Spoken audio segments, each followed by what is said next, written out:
Com a evolução dos planos de contribuição definida, a experiência internacional aprendeu que nem sempre o participante toma as decisões de investimento da melhor forma e acompanha a evolução da vida dele.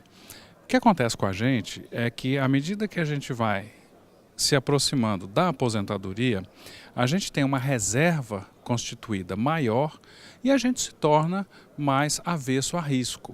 Então, isso é uma evolução natural da pessoa. E o que os americanos, os europeus perceberam é que os investimentos dos planos de aposentadoria dessas pessoas não acompanhavam essa evolução natural. Às vezes tinha uma pessoa com 50 anos com uma carteira de investimento parecida com a carteira de investimento de uma pessoa de 30 anos. Então eles criaram um fundo que chama Fundo Ciclo de Vida, que a carteira desse fundo vai mudando ao longo do tempo para ela chegar uma carteira já bem conservadora quando a pessoa estiver se aposentando. Então o risco da carteira vai diminuindo automaticamente. Isso permite o participante investir nessa carteira quando ele entra no mercado de trabalho.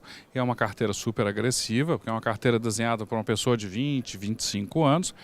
E automaticamente o gestor da carteira, ao passar dos anos, vai diminuindo os investimentos de risco, aumentando os investimentos na renda fixa, para que quando ele chegar na aposentadoria, ele tenha uma carteira adequada ao perfil dele. Isso é uma experiência relativamente recente nos Estados Unidos. Nos fundos 401k, que são o equivalente aos PGs e VGBLs, isso já é bastante utilizado. No ano passado tem uma pesquisa que diz que já tem 500 bilhões de dólares nesses fundos lá. Aqui no Brasil ainda é uma novidade, a gente ainda está terminando de absorver a implementação de opção de investimento aos participantes. Então eu acho que é bom a gente estar ciente, estar vendo o que acontece na experiência dos nossos amigos lá de fora, para a gente estar preparado a oferecer isso aqui no Brasil também. Já existem alguns planos que oferecem, mas ainda não é tão difundido quanto lá fora. Agora, sem dúvida nenhuma, é uma opção de investimento interessante quando a gente tem que assumir risco. Com esse nível de taxa de juros que a gente tem hoje, a gente continua confortável sem ter que assumir muito risco. Quando a gente tiver o retorno da queda de taxa de juros, que eu acredito que vai acontecer, um dia nenhuma economia se sustenta com esse nível de taxa de juros, a gente vai ter, eu acho que esses produtos vão se tornar mais atraentes e mais interessantes. Acho que o ciclo de vida nasceu como uma resposta à dificuldade da educação previdenciária em efetivamente educar os adultos. É muito difícil. A experiência lá fora até teve uma época, 2005 mais ou menos, que as pessoas tentavam evitar em falar em educação previdenciária, porque percebeu-se que é muito difícil educar uma pessoa adulta. Só se educa quem quer ser educado.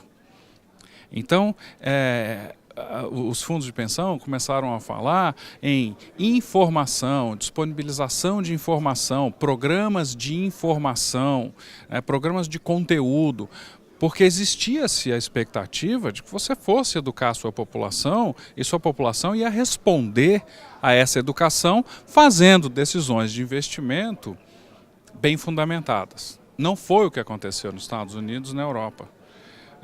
Então, continuam os programas de educação, é muito importante, mas para aquelas pessoas que muitas vezes ou têm dificuldade, nem todo mundo vai conseguir entender muito de finanças, para aquelas pessoas que têm dificuldade, ou então para aquelas pessoas que não querem se preocupar com isso, criou-se o Fundo Ciclo de Vida. O Fundo Ciclo de Vida não é a única alternativa. É interessante que nos Estados Unidos existiam planos com 80, 90 opções de investimentos. Então, a primeira reação foi aumentar o número de opções de investimentos. E as pessoas ficavam mais perdidas. Aí depois houve uma segunda onda, onde houve uma redução nas opções de investimento e foi oferecido opções de investimento que as pessoas podiam terceirizar a decisão de quanto risco elas iam assumir ao longo da vida. A experiência é boa. Agora, existem pessoas que tomam a decisão errada, que eles continuam investindo um pouquinho em cada tipo de investimento, que acaba cortando todo o efeito do fundo ciclo de vida. Eu acho que algumas pessoas ainda tomam as decisões de investimento nas próprias mãos, eles é que fazem. Para essas pessoas é o foco da educação financeira. Agora, tem outras pessoas que realmente não vão conseguir, não tem condição.